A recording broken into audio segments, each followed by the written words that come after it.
numbers. Yeah, so these are numbers that I put in there because even though the plane had been in use for a while, they never updated it. And then you'll find a couple of discrepancies in here regarding VX and VY. In two different places they say one of them is backwards. Really? Yeah. So, but anyway, I put little labels down there for VX, VY, and VA. So those are the correct ones to use? Yeah. And well, they're correct in the sense it's like 58, and I put 60 on there because nobody can fly 58. Right? You know what I mean? Yeah. Okay. And the best glide speed is 60. But I was just telling Brian too that you have the whole history of all the weight and balances, but the current one is this one with Glenn Smith. We removed the ballistic parachute and the wheel pants, and so we did a new weight and balance when we did that. Nice. And I have them for you. Okay. Okay. Oh, it's this one right there. So Glenn is an IA, and so he signed that out. Okay. Can I take a look at this? It's a little hard to read. Yeah. Can't try to get an idea how this goes. So how do you normally do weight and balance? If you got like a blank sheet and then you just use all this stuff here? No, Is there like charts, performance charts? It's so simple. It's here. And that's accurate to the new weight and balance? Yeah. Okay. Yeah. They have this little note down here. So the company that supports this now, the AMD company went out of business. And so the company that supports it is called Zen Air Canada. And it's a really nice guy named, I forget what his name is. Kind of a long-haired dude. Yeah. It's all a family thing. Yeah, the original engineer was, God, why can't I think of their name right now? But anyway, I've talked to him and I asked him specifically about this little thing, and he said that basically what you do is you just put somebody in the seat and measure. To where? I think it's the datum is the leading edge of the wing at the second rib or third rib. That's where it comes out to, or measures off. And then you measure from there back to where the person is. And I did it, and it came out 32 inches. So you can do 28 or 32 for the people in the cockpit. And these planes don't have actual seats. Mm-hmm. So you just build your seat with cushions and pillows. Is that because you slide so far back? No, I see. Because you build it up from the ground up. Yeah, it's just a pan down there. So it's just a metal pan. Yeah. And it doesn't move. Do you feel like these seats, do you sit too far back, or is it right about comfortable? Or do they don't slide, obviously, but these back ribs, are they like... And these backs are just held on with Velcro. Okay, but you don't feel like you're too far sitting back on those? Because it looks like you're like suntan in here. It's kind of like being in a beanbag chair. But no, I have there's those cushions over there. I usually have a cushion on the bottom and a cushion on the back. You won't need a cushion, Jacob, because you're tall enough. Yeah. You might want one just to sit more straight up and down. But I've had students that have like two flotation cushions and a cushion on the bottom just to get. That'll be me. Yeah. But anyway, so you just have these two tables. Okay. And then the other nice thing is as you burn fuel, it doesn't really shift the weight. Oh, really? It's right around with the center of And gravity. then see, here's your baggage. And the only baggage compartment's right back here, and it's 40 pounds. Okay, yeah, I've seen some of these have like a thing there Locker. in the wing. Yeah, they have baggage compartments in the wings, in this, between these ribs. Yeah, so we just stuff our stuff in yeah. there. Okay. And each one of those can hold 40 pounds without affecting the weight and balance. But this plane doesn't, right? No. So the locker back here is a left and a right side. Does that matter for I don't think so. Because there's two different. No, I think that's if you have the locker. wing Sorry, liners. yeah. Okay. And we don't have those. Yeah. Very good. So you can just basically go off that, and that's all you gotta do. Yeah. And then your limits are these are accurate with the new CG with the parachute taken out. Yeah. Is this where the parachute was? So the parachute, the mounting holes and everything are still there. And there was just this real thin plexiglass, clear plexiglass on here. So when we removed it, we wanted an actual, some more solid, so we put this on. Nice. And I have the parachute and everything over my hanger. And if you look real carefully here, you can see some lines. Come down here and then go that way. See how that curves right there? Yeah. That's where the parachute shrouds were. Okay. And then they went forward and they went in a hole. But I just have some tape over the hole. But I have all the trim pieces and all that. I still have all that. Okay. And it was all just like silicone sealer holding it on. You can kind of feel it right there. Yeah. But I just didn't want to take it all the way out. And then there were a couple of stickers on here that said ballistic parachute, use caution or something. Don't sit on it. Yeah. I watched some videos of those things going off. They're powerful rockets. It's an F-16 ejection seat engine. Is it? It's a big deal, yeah. Yeah, it is. So you have one. That's a Piper plug for ground charging, or you can actually like jump it. Jump up in the I don't think I've ever jumped it, but I've sometimes put a trickle charger on there and it keeps it nice. So there's your nav or a comm radio. The ELT is all current. Okay. And then I was going to show you back here. It has electric trim. So the elevator trim is nice and big, and so it's really sensitive. There are electric trim buttons on top of the stick. Nice. And then you have aileron trim on that side. It's electric. Oh, wow. So it's pretty neat. But they don't have a rudder trim. fixed vertical stabilizer, so the whole thing moves. That's cool. It is cool, and the thing that's kind of interesting is you don't really seem to need very much rudder when you're just making normal turns and stuff.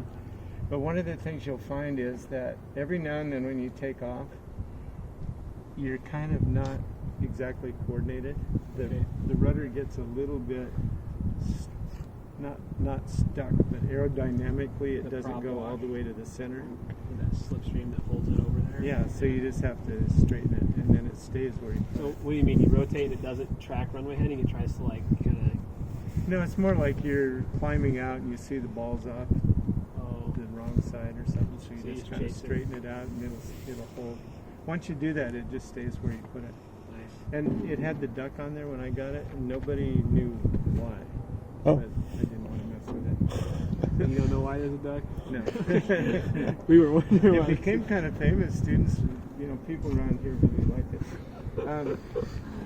So it's directly connected to the nose wheel. Okay. So you have to not push it too much.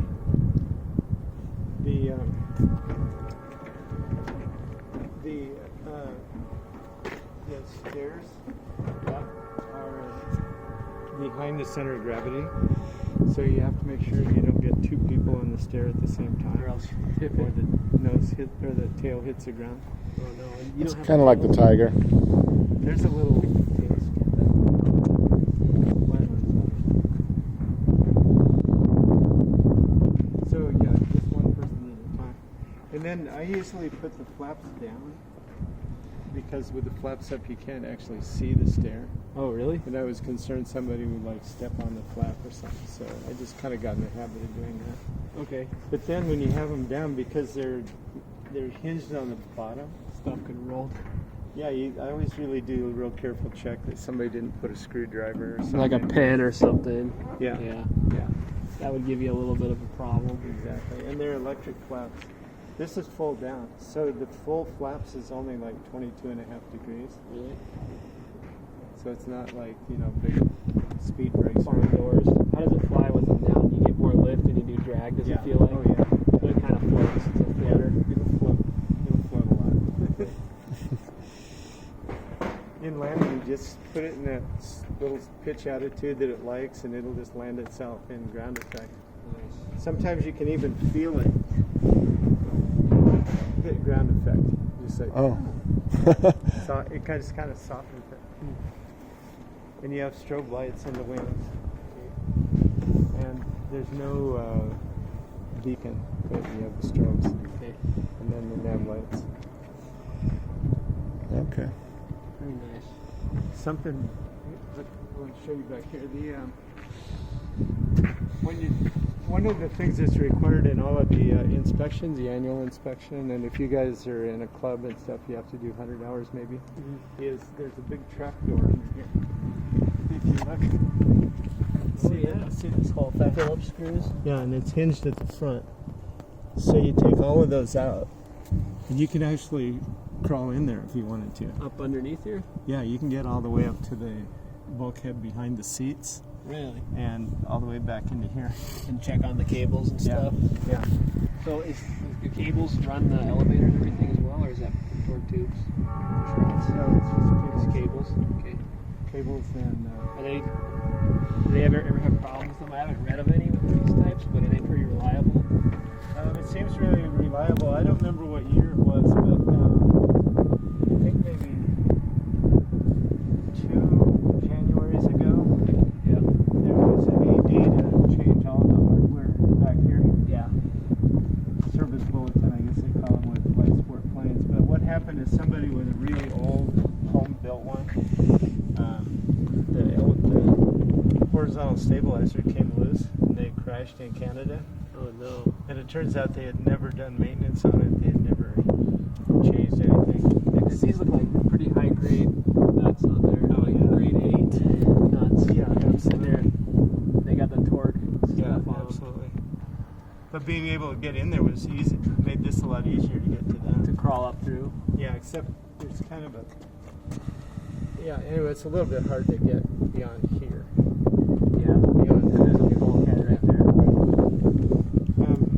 Anyway, that trapdoor is really handy when you're doing maintenance or checking the... One of the things you have to do on the inspection is check the tension on the cables. Right. So that makes it really easy. So they can pull it over. Yeah. How do they do that? Is there just a point and they take a ruler and see, like with a mass on it, how far it drops or something? The guy that's been working with us, Zane, that you know, Yeah. he just has a little tensionometer thing. Oh, He puts cool. on there and it twists it and it shows. How much? Yeah, it shows the tension. That's cool. And so And it's then- all fine then, everything when you pass the annuals. Yeah, he checked all that last week or something. And then if you look at that, this seat is finished, but the other one is on a Velcro. But if you look in there, you can see the cables, Oh yeah, I can see them. so you can get right in there. Oh, and they have some nice Delrin wear bars on them. So they don't. Yeah, Good deal. Very guilty. yeah, ELT's there. And the flap motor is accessible from behind that seat. Okay. So you just take the back of that seat off and it's right there. And they both work off the same motor. They're like geared together. Yeah. Okay. Yeah, theoretically you can't have a split flaps. Scenario. Theoretically, Yeah. it would take a lot. Yeah, exactly. Your luck's that bad. I don't know what to tell you.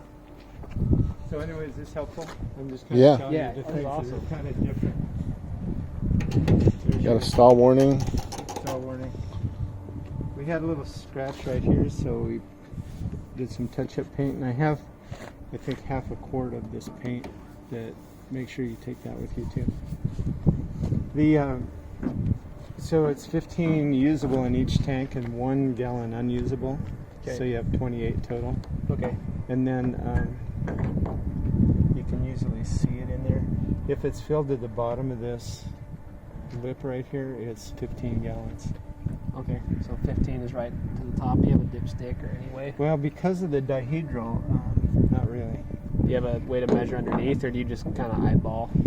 Well, we've been trusting the fuel gauges. Okay. They've been really accurate. Okay, good. But if you can see fuel in here, it's probably at least half full. Yeah. Because the So- dihedral's pretty. Sucks it all down. Yeah. We use, so 100 low lead's fine, right? Yeah. And it has, don't think we have access to any low gas, but It doesn't have the STC for mow Okay. gas. So you have to use one low lead. What's so weird too is it's the same engine as the Cessna 150, and they have the STC, but they never did the test with this airframe, Oh, so gotcha. they didn't get it. Al uses low gas. Inside here is the access for the fuel sender unit. If you ever had to get in there, I've never had to do it. For the totalizers. Yeah. Things. And you know about the history where they had to redo the wings on these? We've read on that. Yeah. This was done in 2010. Okay. And what was required is they had to completely rebuild the carry-through spar there and really beef it up. And then this stiffener, and there's another stiffener down underneath were added. And then, like you see, these 2 rows of rivets here. Yeah. Those were added. And the place where the bell crank is for the ailerons. Yeah. Originally, they were attached by 2 rivets to a rib. So you think that those pop rivets came out, the aileron wobble, and the wing separation? Yeah, and they were attached, I think, to this rib, and the ribs were really thin. Yeah. The reason I know all this is, I work with a high school program, and they built one of these, and they had to rebuild the wings like twice because they messed up the first time. But It's not these wings, is it? No, it wasn't this plane. It was a different one. But anyway, so this is like to really stiffen that area of the wing. Yeah. And then the bell crank attachment was stiffened a lot. So it took like a heavier gauge steel or something. And Yeah, and then there's like between the 2 ribs, there's actually a stiffener that goes this way. Yeah. To prevent them from being able to flex. Okay. And then they added they added a counterweight. Oh, okay. Because in the original design, they didn't have one, and they think what was causing the problem is the aileron started Fluttering. fluttering, and then the wing was like a paper clip, getting broken. It just had its Yeah. day. And on the end of that tube, on the end of that square tube, are a bunch of little flat steel weights, and that's how they kind of balance it. And that inside here, where these 4 rivets are, is a reinforcing plate. So if you really hit the ailerons hard, you can feel the counterweight hitting. counterweights. So the hit there. counterweight, just the oscillations, it positively eliminates those over time, and then you don't get the flutter. Is that kind of the theory behind it? Well, they're firmly affixed to the tube. Yeah. But is that, I don't know if you get what I'm saying, but that's like what they use to cure that problem with the aileron flapping. Because I don't know if was it caused by the hinge or was it the lack of a counterweight that was Lack of a counterweight. Okay. Like I don't know if you're familiar with the Cessnas, they have those lead weights up in the ailerons on the Right. end. It's the same idea, only different way to do it. Yeah, his has that too. He's got a Yeah. And then these rivets are the rivets holding that square tube. So those rivets there, is there like a solid spar that runs down on either side of the plane now? Yeah, there's a spar right here. Okay. And then in the center, where this row is, Yeah. is the spar. That's the one that goes. And if you take that square cover off right there, you can see where the wing spar is bolted on. Okay. And then back here, you have to get underneath there to find where it's bolted on. And it has, I think, like 6 really heavy-duty bolts holding that spar on. Okay. It seems to me like I really like this plane. It seems real solid to me. So you have. I mentioned to you a long time ago about the GPS. It's Italian made, and I tried to find YouTube videos and stuff on how to use it, and they're all in Italian, so I don't know really how to use it very well. But it has a moving map, and you can put in waypoints and flight plans and stuff. And somewhere I have. Does it have like an SD card you can remove to put accurate data in? Yeah, you can update it. Okay. It's Garmin data. It's not updated now. It's out of date now. And then you have the G5. Are you familiar with them? And then this, I really like this on the radio. It's ComNet, so you can do VOR. You can get a glide slope, so you can do ILS. So you do VOR ILS. And then the transponder is just your basic transponder. This is the antenna for the G5. Okay. This is the antenna for this thing. Yep. And then this is your new ADSB. Okay, question about that. Does that connect into your iPad or something? Do you like sync it up with Garmin or ForeFlight? For the ADSB? Yeah, to get traffic advisories. I don't know. We can ask Zane. He's over there. Yeah, we'll talk to him. Yeah, he's taken care of the plane for a long time. All right. The engine monitoring system. Yep. It has everything on there. You know, if you're familiar with the Dynon D10, you can change the parameters. You can change what information you put on there. But you get your RPM, oil pressure, oil temperature. Oh, but that's nice for leaning it out and stuff. Yeah. Leaving it absolute RPM. Yeah. And then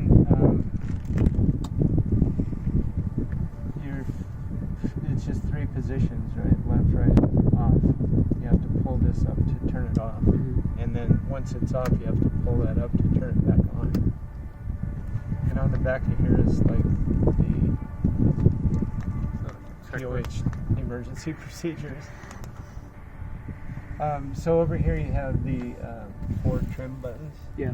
And on the front here is the mic switch. Okay. And over here you just have a mic switch. Just on the You don't top. have it. What? On the top Yeah, there. right, That's all that right is. here. Okay. Cool. Yeah. Yeah, that makes sense. Where do you plug your headsets in? Right behind Right that. there. There's a power plug there as well. Oh, okay. All right. Cool. Yeah, and if you were plugging, you could get one of those that has like 3 or 4 of 2 them. USBs or Yeah. something. Is that a light? Yeah, it's a pretty cool little light. The thing is, if you turn it on to use at night, Yeah. the pilot sitting here casts a shadow right on the instruments. So it works, and you can pull it out of there and use it like a map light.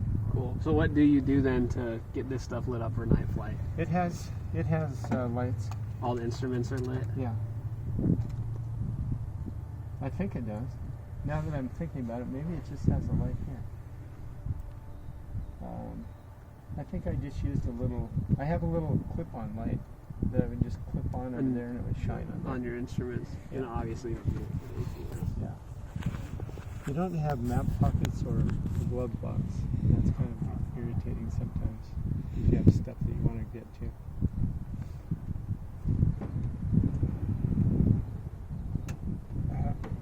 It's pretty cool. Yeah. So when we go flying, I'll show you this. There are two things that, especially if you're working with students, you need to be kind of careful of is if you put it in a full rudder slip and hold it for a while, it will start doing an uncommanded pitch change. Really? And each oscillation gets worse. Until you take the rudder out? Yeah. As soon as you let go, it stops. Is But it if you have to hold it quite a while to get it to do that. really? Yeah. So you just slip with like 2/3 rudder or something? Or don't slip very long. Yeah. If you don't use full rudder, it's not going to give you a problem. Right. And I took an engineer. There's a Quest aircraft that they build the Kodiak over here. Really? Yeah, they're right across the field. I took one of their engineers up, and he said their Kodiak does that too. And he thinks it's because of the positioning of the. There's so much rudder in front of the pivot point that it creates kind of a shadow or something on the elevator. There's like something. buffeting. Yeah, it creates a buffeting back there or something. And the other thing, if you do a power on stall, and you won't even know you're stalled except you'll feel it kind of shake a little bit, and then it'll just start sinking. But if you hold the stick all the way back for a while, it'll start doing little ones of these. Yeah. And about the 3rd time, it's like You go really rocking. You go up, you go over. I've never gone all the way over, but it gets your attention by the 3rd one. Each one's a little bit bigger. So But other than that, I don't think there's anything to be worried about. When I first got it, I wanted to make sure it would get out of spins, so I did some spins with it. And it's hard to get it to spin, and it just comes right out of it. Is it rated for spins? No, Okay. no, but I wanted to make sure that if that were to happen. You didn't like spin it for a super long time, like really low, or just No, you just I entered and did then it. hopped out? Yeah, Okay. I just did maybe one turn. Okay. And it's just release that back pressure and you're out of there, pretty much, like a 152. Oh yeah, even quicker than that, I think. Yeah. Because in the 152, you really have to try to spin it. Yeah, I like to say. that's with this too. Like, if you're not, you got to really be doing some things wrong to get into this. Yeah, right. And you have to not only do them wrong, but stay Continue. wrong. Yeah. Usually, if you just do the opposite of what you did that got you in the spin, you'll be okay. Exactly. So the nose wheel shock absorber is a bungee cord.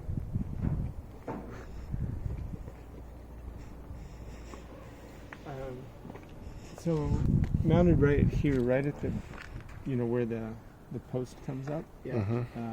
is the bungee cord, and that's the shock absorber.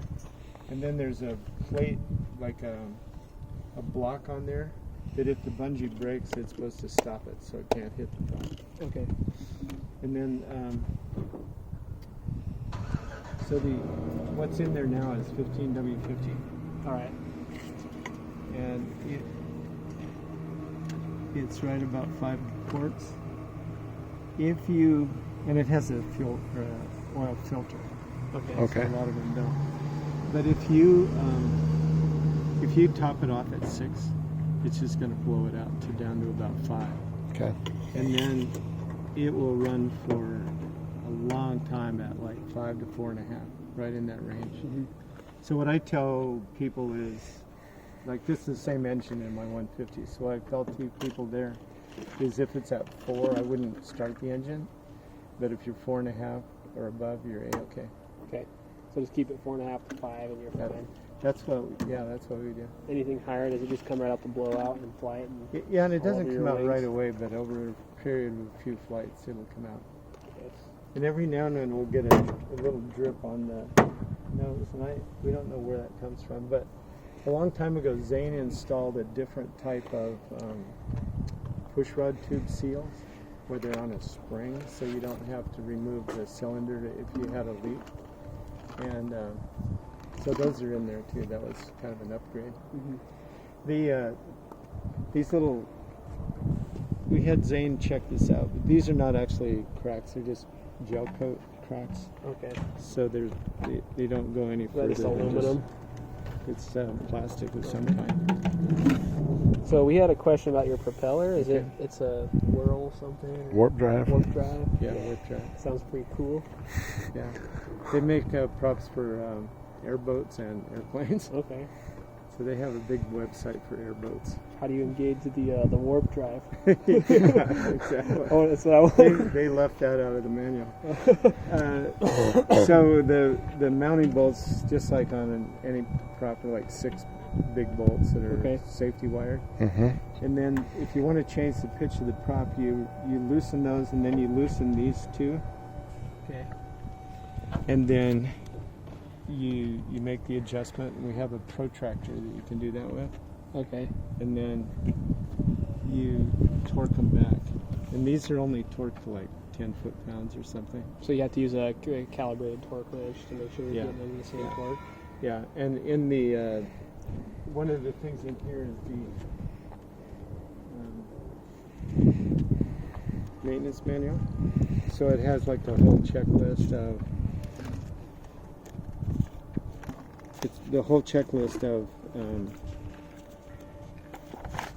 items to do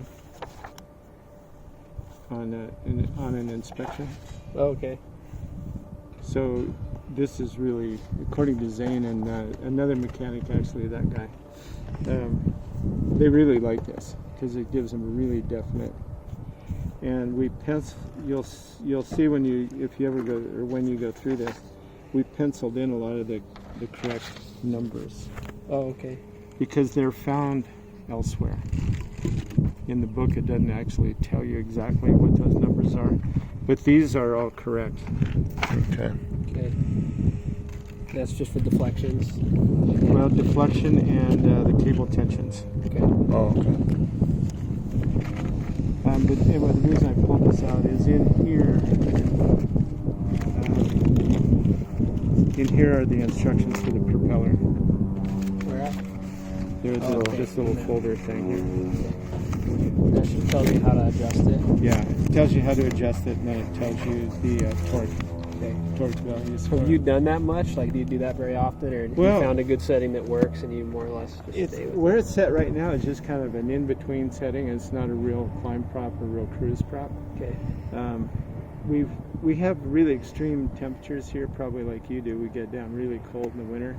So I was kind of in the winter putting another degree of pitch in, and then the summer take it out. Okay. I think right now it's at 11 degrees. Mm-hmm. So you go to 12 in the winter and then back to 11? Yeah. Okay. And then I was telling Brian one time I went a little too far and the plane wouldn't climb. It was like 250 feet per minute at 21 or 2200 RPM.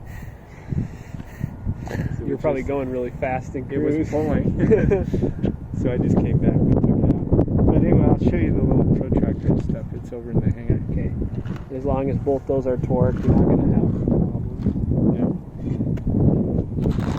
You can get a stone guard too. I have 2 of the 3.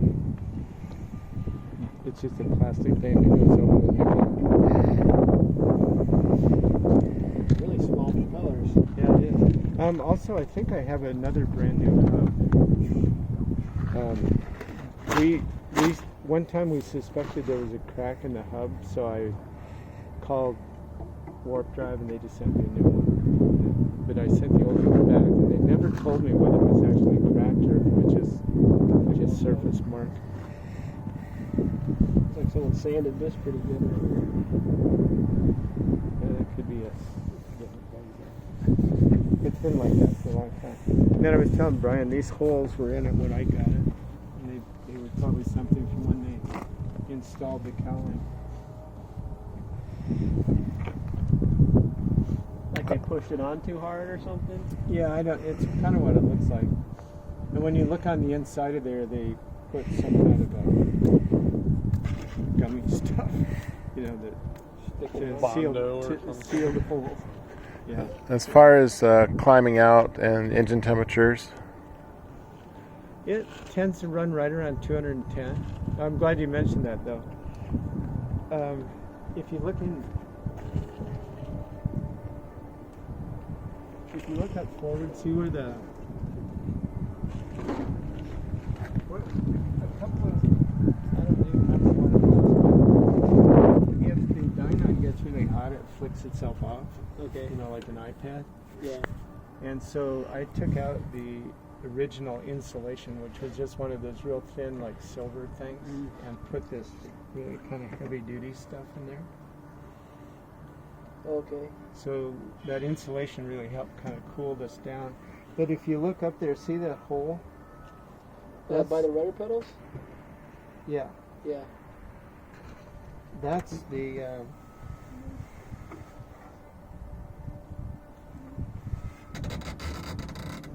see the hole now? Yeah, it opened right up. That's the cabin heat. That's cool. And so when I was flying it yesterday, I was noticing there's some air coming out of there that's kind of hot. And I was thinking we should figure out a way to maybe seal it up, cover that for your trip home. But anyway, so if you see these little vents down here, yeah, if you keep those open, even on a hot day, the dynon doesn't seem to turn off. It gets enough air circulation. And what I was actually thinking one might do is take these 2 things off. and just let the air blow right through. Yeah, because it kind of funnels the hot air right to the dyno. Oh, really? Okay, so maybe just take those off and let the just travel from these vents on the side. Yeah. I've only had that happen when it was really hot. You know, like 95 or something like that, or 90. But if you're going to be running for a long time like you are, it might be good if we can kind of seal that hole and then maybe even take these off just to get some vent. Well, during the summer, might not even just stick a little slab of duct tape or something over that hole, and then peel it off in the winter. Because yesterday I reached under there and I could feel some hot air coming out of that hole. So I think that might just be more comfortable. Because with the canopy, it's a greenhouse anyway. So it gets warm in there. Yeah. Do you remember your deodorant? I put some on this morning. Well, I think I smelled myself. I don't want to be part of that conversation. The last thing I wanted to really mention to you is the canopy is if the canopy comes down to about right here, Yeah. it just starts free falling. Yeah, it'll guillotine you. And it really hurts when it hits you on the head. So you have to be really careful with that. And then you have to have it down when you start the engine, or the engine will blow it down. Yeah. I got all my time in a Diamond 40. Is it the same rules pretty much? Yeah, probably. High wind day, if you leave it up, it comes that way. Yeah, exactly. You want to make sure that you're... And this little strap here is actually really handy. Because if the wind is behind you, you can kind of hold it back. That is nice. The guy that owned the plane before me was... he died. And his son was just this huge guy who couldn't even fit in here. He's like 300 pounds. But he said that his dad was the shortest airline pilot in America. So he put this strap on here so he could reach to pull the canopy down. Really? And then he had this other tool that he made that was a PVC pipe with a tennis ball on the end to push it open. Yeah, exactly. But anyway, so the canopies, when you're by yourself in the left seat, the canopy is a little hard to close. There's a handle there, so you'll pull down on the handle and then push down with your elbow. Okay. And then sometimes you have to kind of reach over here and lean down. But it has two clicks on the latch. This one here? Yeah, the latches will click twice when you know it's fully locked. Okay. And it grabs on both sides? Yeah. And then see the holes behind the latches? Yeah. That's in there so that if the canopy doesn't open, you can put your finger and then unlock it. You just like pull up and There's a little arm in there, just a little like a trigger almost. And you reach in there and just pull it and it'll unlatch. when we get out today, I want to do that. Yeah. It's awkward if you're by yourself because it's really hard to turn around and do the one behind So you. if you're solo, you gotta get out. You gotta hit both of those to Yeah. get out. Yeah. This gets janked up. There's a from the handle right there. Yeah, can I There's turn a cable that goes through this This one. over to here. Can I turn it? Yeah. Go up this way. Yeah. Let me go around. So,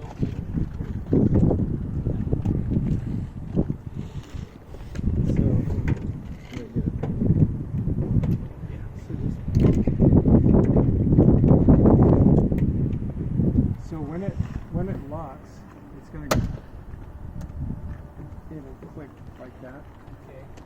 and then when you pull the handle, you'll see it'll unclick. Okay. Oh, nice. So yeah, see now watch this. One click, two clicks. That's locked. That's So you locked. gotta pull it down until you hear two. Yeah. And then you're good. Yeah. Okay, I'm gonna unlock it. Okay. So then if it's locked, you just reach in here somewhere.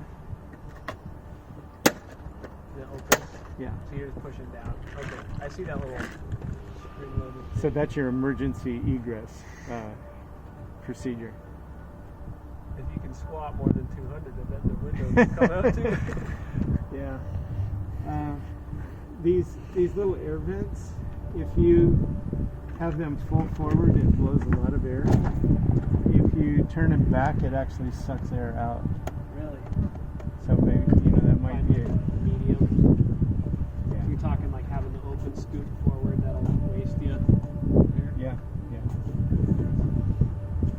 I think that wire is actually supposed to be. It's not a handle; it's a spring. It's supposed to be on the inside. We can get a pair of pliers and put that back. So to keep it like pushed against. That's kind of.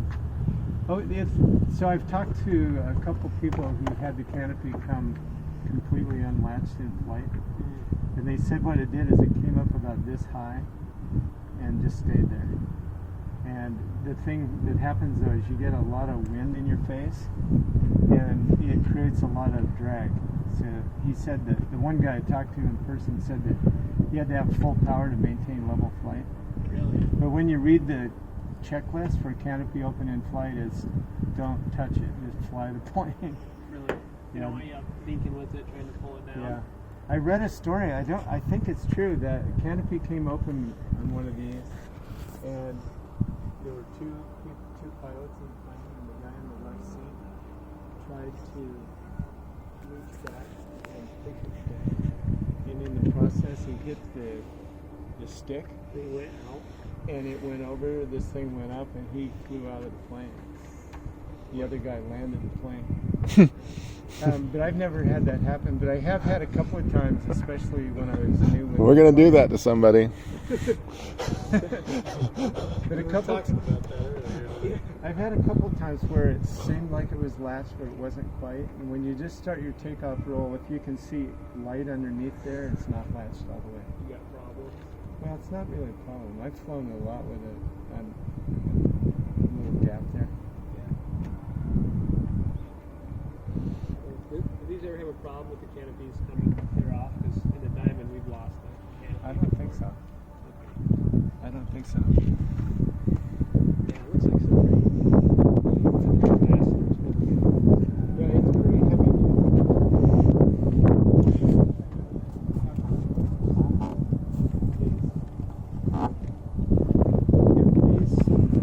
These screws, they're nut cuts on the side for these screws. And on the other side, when it came loose, and this metal piece right here, it caught on this and bent it. On that side? Yeah, you'll see that it's all kind of messed up over there. But if you're opening the canopy and it kind of sticks, that may be what happened again. So you want to not reef on it, just kind of wig on. And these are the strongest ones of these that I can find that are the right length. To hold it up. Yeah. So that the aftermarket. Yeah. Well, they're the same brand and everything as the originals. So this little blue tape is just Oh, that's see, that's where the shroud for the parachute connected. oh, okay. And so it went here, went down here, and then back across. Yeah, you can see right there where it went Yeah, across. yeah, exactly. And that's just when you deploy the parachute, the lines hold you evenly. Okay. Yeah, So they just put that right under the firewall. Just put that in. yeah. And all of the hardware is with the parachute. The insurance company told me it was less expensive to take the parachute out. And not use it. Why is that? They said that typically that if you deploy the parachute, the plane is totaled. It's about money, but not your life, Yeah, pretty much. exactly. I've heard that the planes do worse with the parachute, but the people do better. Yeah, that's probably true. You got to weigh your options. How much But- your life worth? So nothing. You can see back in there the fittings for attaching it all are still there. Yeah. So nothing was changed. I just took them out. And they're in 2 boxes. And you were asking about updating them, and I think all you have to do is send in the parachute pack, and they repack it. Okay. All right. Want to go meet Zane? Then we'll go. Yeah. together, or Do you lock this? what? I never have. Okay. But that's just. 'cause here Is it we the don't- same key to the door? No, there's Different keys. Okay. I think one of these is for the canopy. One's for this is the bigger one is the biggest one's the ignition, canopy, fuel tank. I think. Okay. I've never actually done this. Yeah.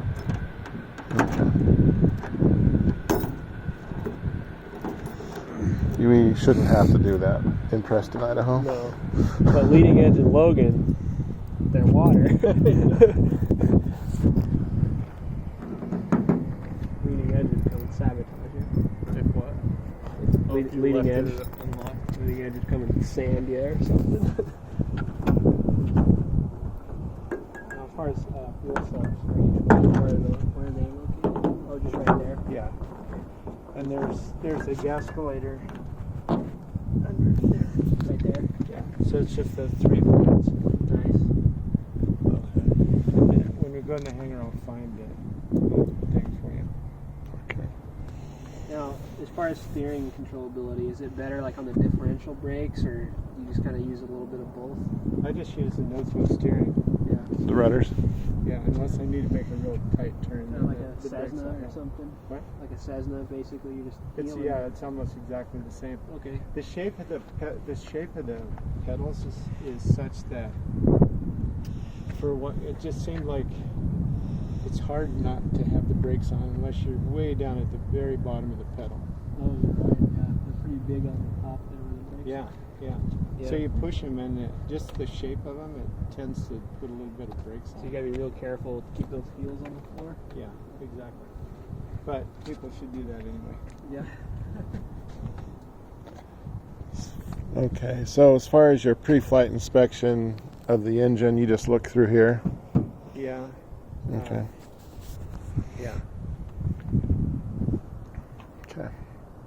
Taking the top cowl off is really easy by yourself, but the bottom one is hard to do by yourself because you have to get it up. Mm-hmm. So I usually try to get somebody to help me do that. Undo all that Bondo under there. So it's got all LED landing lights. What? LED landing lights. Yeah, I think so. Yeah. Strobe lights on the wings. You're set, man. Brian's like, I want to take this off. Al has a device for his canopy that will hold it open a ways. Yeah. Uh-huh. So when you're like on the ground. Like cross country, you don't get like Or just taxiing, you mean like a little kickstand or something? Yeah. Yeah. This back